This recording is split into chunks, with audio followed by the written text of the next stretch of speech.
नमस्कार दोस्तों, मैं अजय कुमार लिटिल गुरु चैनल में आपका स्वागत है। दोस्तों, आज जो है इंडियन ज्योग्राफी से संबंधित मॉक टेस्ट 132 लेकर आए हैं, जिसमें कुल 20 क्वेश्चन हैं, जिसमें लूसेंट का पेज नंबर 109 से 110 में जितने भी महत्वपूर्ण क्वेश्चन बने हैं उसकी चर्चा हम वीडियो में किए हैं। दोस्तों, अगर वीडियो अच्छा लग रहा हो तो लाइक कीजिएगा और चैनल पर पहली बार विजिट करें चैनल को सब्सक्राइब करें और अपने फ्रेंड सर्किल में शेयर करें।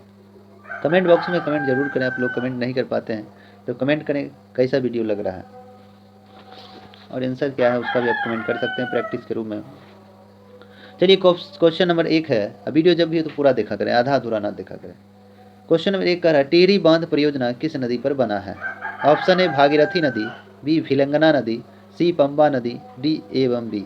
इसका आंसर आप कमेंट बॉक्स में कमेंट कर सकते हैं, क्या होगा? टिहरी बांध परियोजना किस नदी पर बना है? तो इसका आंसर हो जाएगा ऑप्शन डी, टिहरी बांध परियोजना भागीरथी और भिलंगना के संगम पर बना है। भारत का सबसे, अगर कहा जाए, ऊंचा बांध टिहरी बांध है, जो भागीरथी और भिलंगना नदी पर है, जो उत्तराखंड में है। भारत का सबसे लंबा बांध हीराकुंड बांध महानदी उड़ीसा में है। भारत का सबसे ऊंचा गुरुत्वीय बांध कहेंगे तो भाखड़ा नागल बांध, जो सतलज नदी पंजाब में है। ये पंबा जो है, पंबा सिंचाई परियोजना है, अगर कहा जाए पंबा नदी पर, यह किस राज्य में है? तो केरल में है।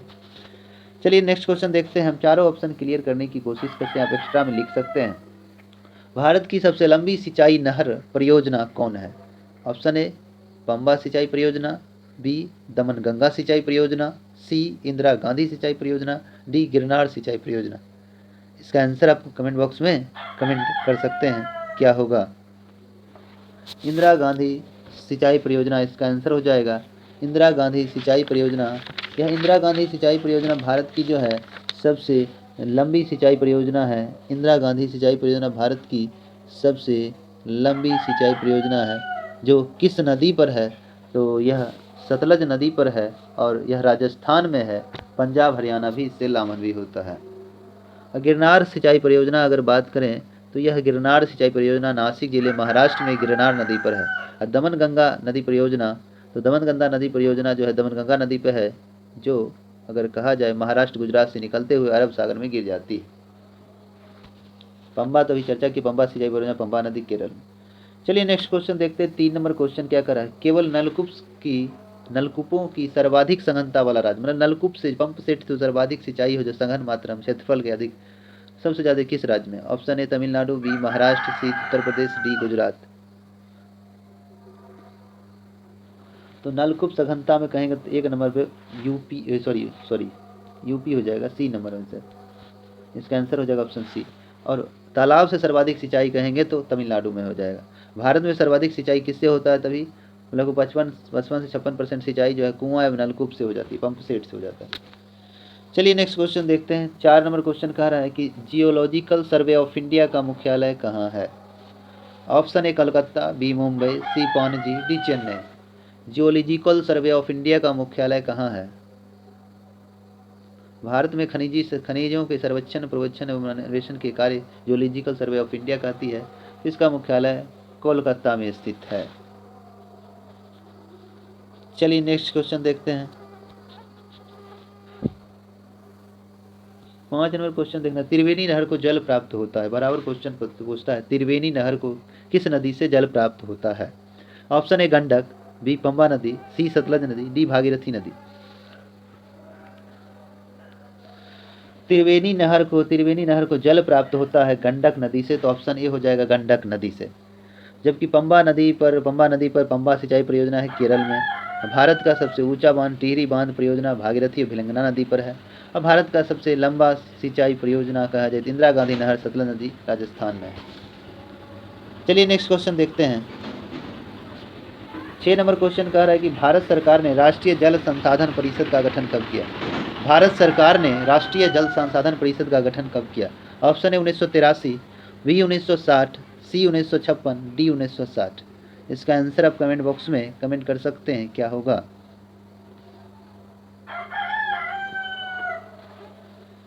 तो ऑप्शन ए हो जाएगा 1983 में राष्ट्रीय जल संसाधन परिषद का गठन 1983 में किया गया।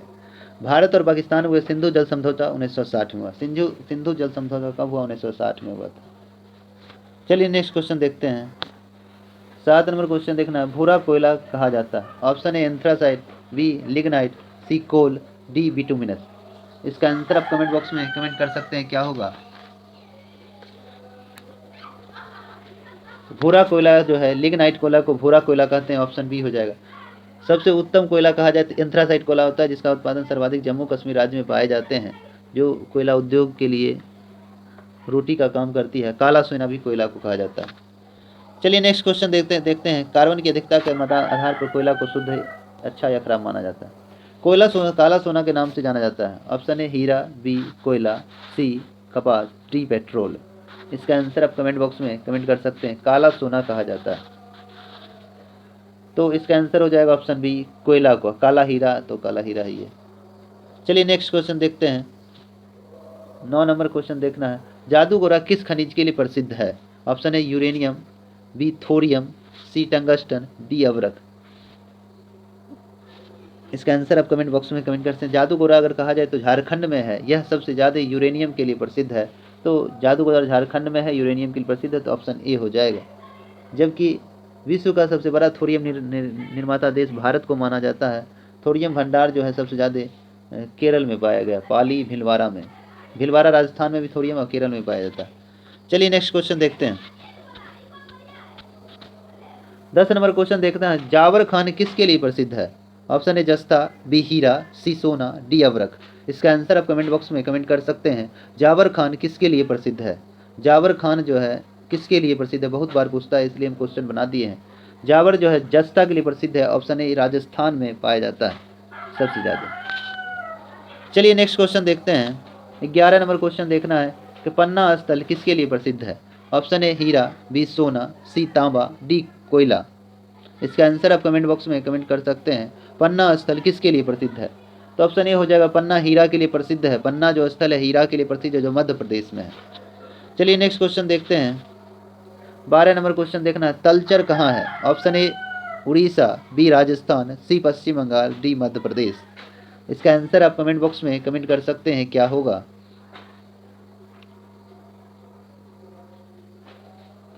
तलचर उड़ीसा में है, जो ताप विद्युत केंद्र के लिए प्रसिद्ध है। जावर राजस्थान में है, जस्ता के लिए प्रसिद्ध है।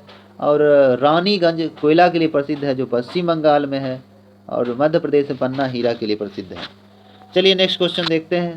13 नंबर क्वेश्चन देखना है। देश में प्रथम लौह इस्पात कारखाना कब लगाया गया। Option A 1874, B 1875, C 1876, D 1870। इसका आंसर आप कमेंट बॉक्स में कमेंट कर सकते हैं, क्या होगा। देश में प्रथम लौह इस्पात कारखाना 1874 में लगाया गया था। कहाँ, बराकर नदी के किनारे, कुल्टी, पश्चिम बंगाल में। चलिए नेक्स्ट क्वेश्चन देखते हैं। 14 नंबर क्वेश्चन देखना है। दूसरी पंचवर्षीय योजना काल में निम्नलिखित में से स्थापित किया गया। ऑप्शन ए भिलाई इस्पात संयंत्र, बी राउरकेला इस्पात संयंत्र स्टील संयंत्र, डी दुर्गापुर स्टील लिमिटेड। इसका आंसर आपको कमेंट बॉक्स में कमेंट करना है, क्या होगा। अब जानते हैं द्वितीय पंचवर्षीय योजना के दौरान जो कौन कौन हुआ।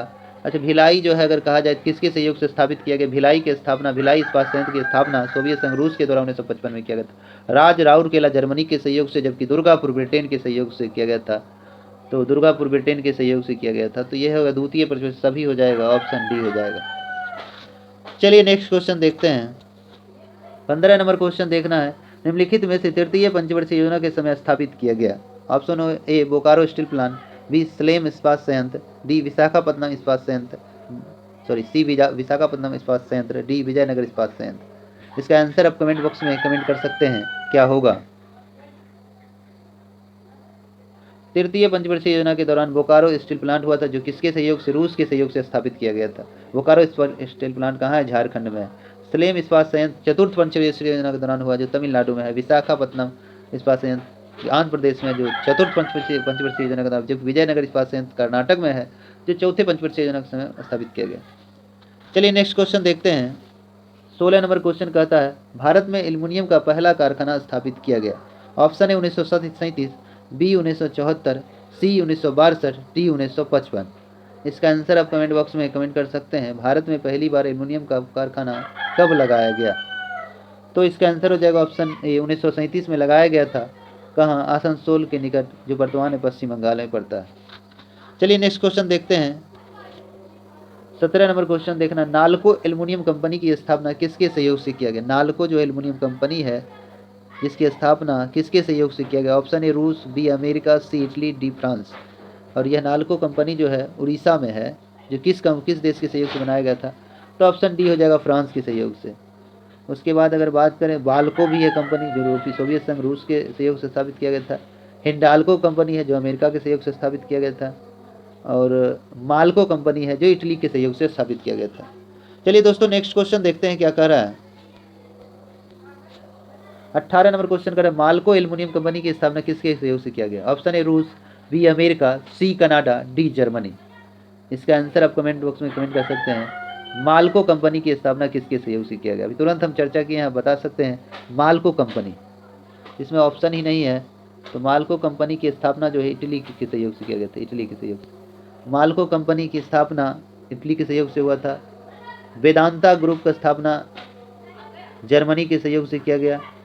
और हिंडाल्को का स्थापना कनाडा के सहयोग से किया गया। हिंडाल्को कहेंगे तो अमेरिका के सहयोग से किया गया। अब बाल्को कहेंगे तो रूस के सहयोग से किया गया। और माल्को कहेंगे तो इटली के सहयोग से, माल्को इटली के सहयोग से। चलिए नेक्स्ट क्वेश्चन देखते हैं। 19 नंबर क्वेश्चन देखना है, उत्तर भारत का मैनचेस्टर कहा जाता है? Option A Mumbai, B Kanpur, C Coimbatore, D Ahmedabad. इसका आंसर आपको कमेंट बॉक्स में कमेंट करना है। कहा जाए तो आधुनिक ढंग से सूती वस्त्र की पहली मील 1818 में कलकत्ता में लगाई गई थी, फोर्ट क्लास्टर में की गई थी, किंतु यह असफल रहा था। सफल सूती वस्त्र का कारखाना बम्बई में लगाया 1854 में लगाया गया था। भारत में सूती वस्त्रों की राजधानी कहा जाए तो मुंबई को कहा जाता है। तो उत्तर भारत का मैनचेस्टर, जहाँ सूती वस्त्र का मूल कपड़े का जो काम होता है, उत्तर भारत का मैनचेस्टर अगर कहा जाए तो कानपुर को कहा जाता है। और दक्षिण भारत का मैनचेस्टर कोयम्बटूर को कहा जाता है। भारत का बोस्टन अहमदाबाद को कहा जाता है। भारत का बोस्टन अहमदाबाद को कहा जाता है। चलिए नेक्स्ट क्वेश्चन देखते हैं। 20 नंबर क्वेश्चन, सबसे पहले सफल आधुनिक सूती कपड़ा कारखाना लगाया गया? Option A Bombay, B Panaji, C Surat, D Pune. इसका आंसर आप कमेंट बॉक्स में कमेंट कर सकते हैं। तो इसका आंसर हो जाएगा ऑप्शन ए बम्बई। चलिए दोस्तों, अगर वीडियो अच्छा लग रहा हो तो लाइक कीजिएगा, चैनल पर पहली बार विजिट करें चैनल को सब्सक्राइब करें और शेयर करें, बगल बेल आइकन घंटा दबा दीजिए जिससे आने वाला कोई वीडियो पहले आप तक पहुंचेगा। चलिए आज इतने तो कहते हैं। जय हिंद, जय भारत।